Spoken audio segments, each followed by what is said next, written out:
Kaburu henteu kaburu sanajan waktuna diburu-buru. Assalamualaikum Neti. Mani kos geus matu hari bagian denis pagi geura rarasaan teh mani sok kabereg. Pan kitu teh kasebutna we hudang subuh. Turun tina sajadah teh golehe deui geup kana HP. Atuh kapan ari geus kangaranan ngomeh HP geuningan. Ayeuna we ngalalajoanan video batur teu karasa we waktu teh kalkaut beurang. Setengah genep teh karek luncat ka dapur. Luak liuk samboga rencang sangu cekeng teh. Aku ieu aya panggeusi kulkas kamari meuli nama burit ieu teh. Pot beleke ta Gusti teuing nyinyitan geura.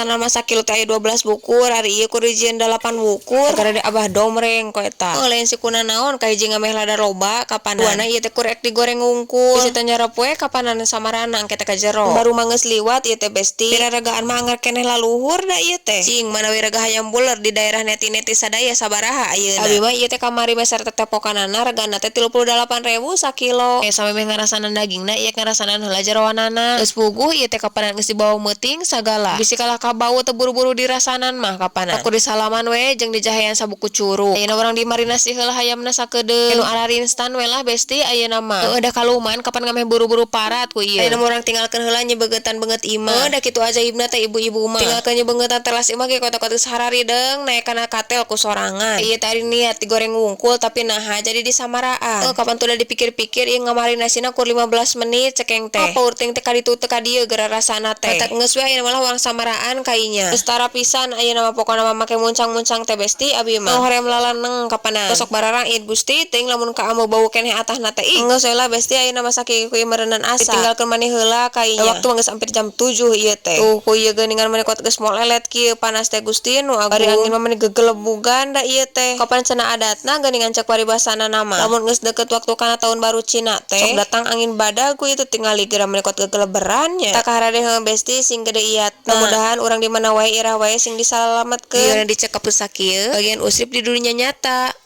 Terima kasih.